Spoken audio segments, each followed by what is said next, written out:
there's the cliff face. Wow.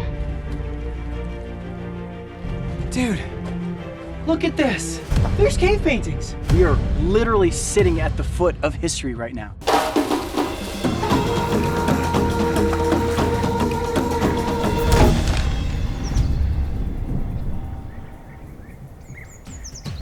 The Taenskloof Game Reserve is a breathtaking expanse of South African wilderness, an adventure lover's playground that is laced with a network of intricate yet rugged dirt roads.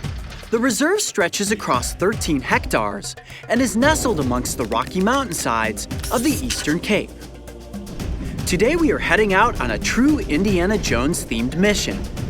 According to L.B. Williams, founder of the Reserve Protection Agency, there are a series of ancient cave paintings hidden deep within the belly of Taenskloof.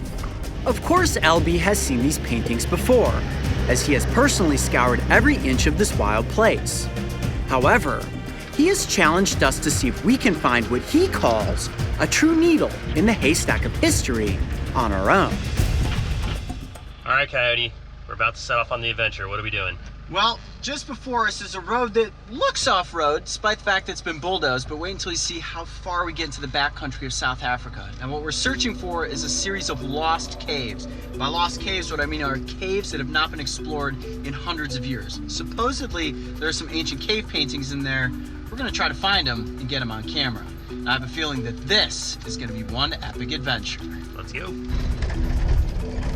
South Africa is an ancient land, and it is believed that humans have inhabited this area for over 100,000 years. The paintings we seek are certainly not that ancient, but they are believed to be several hundred years old, which definitely makes them worth the search. Nothing like getting lost in the backcountry of Africa, wouldn't you say, Coyote? Oh yeah. We're gonna find these lost caves eventually. This is why they're lost. They're hidden from pretty much everyone, so it's gonna take a little bit of searching, but I'm confident that LB's gonna get us there. We traveled up and over the steep mountainsides, down into the valleys, and across several flowing stream systems before we finally got to a place where the road ran out. Woo! That was a bumpy ride. Yep. And that is as far as the road is going to take us. Now over your shoulder here, Mark, is a massive cliff face. And I was told that if we follow this line into the canyon, eventually we will find dark stains up on the rocks. If we find those stains, it means that we are close to the cave paintings. So let's head that direction and see what we can find. The underbrush was incredibly dense, and moving through it with packs and camera gear was nearly impossible. Eventually, we made our way down to a stream system, which we could follow more easily than fighting the tangles of branches. Look at this.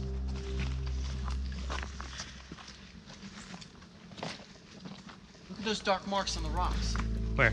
Oh yeah. Is that what we're looking for? Possibly. Come across this tree bed.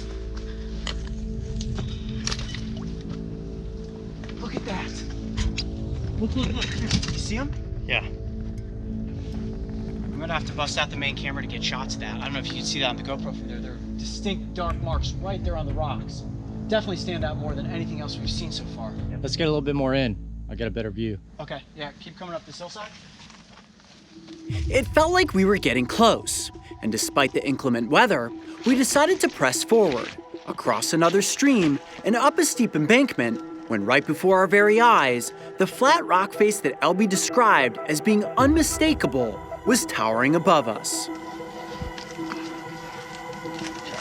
Sharp stick right there. I mean, I haven't seen anything that's more distinct than those black marks.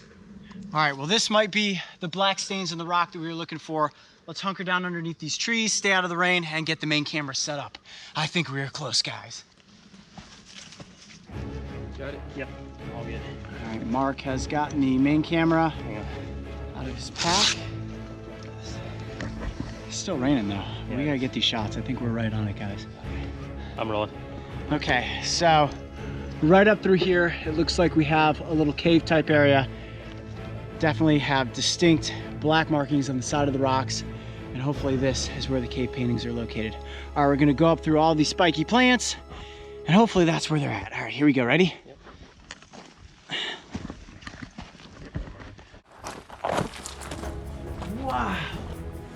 Dude, look at this. Whoa.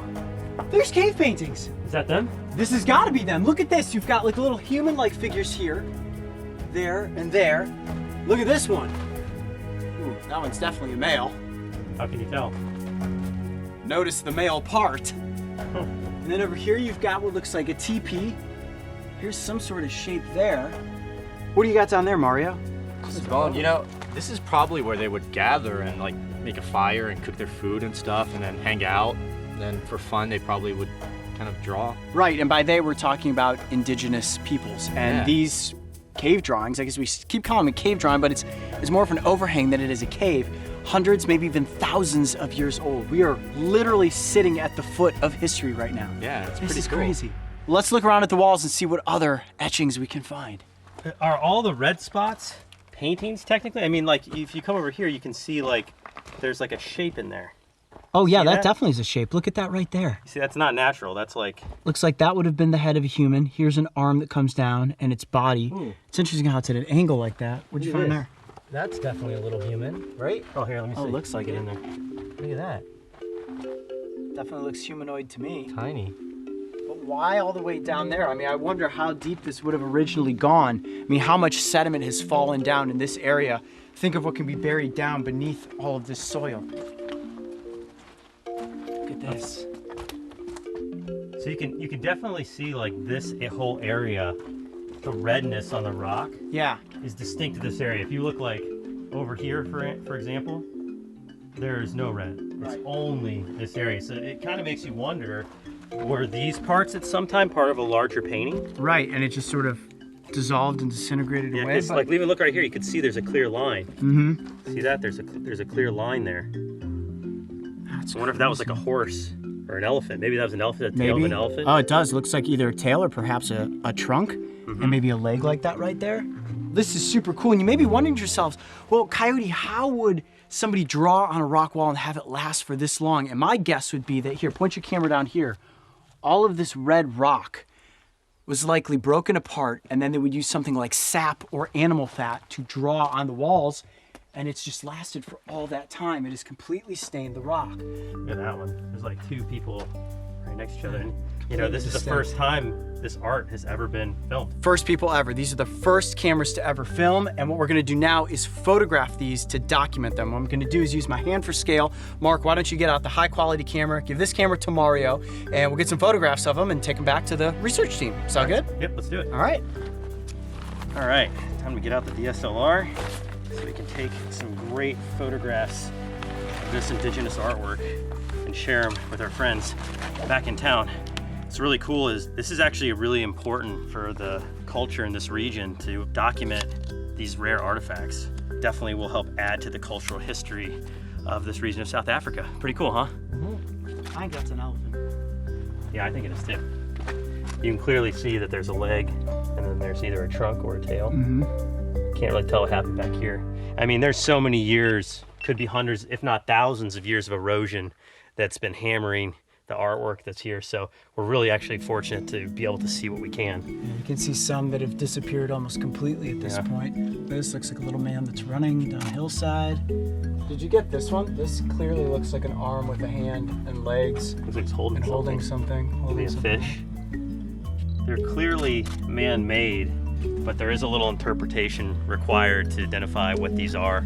It'd be interesting to see once we take the photographs back if someone back in town can help us more clearly identify not only what we're looking at, but the time period which they were made. Right.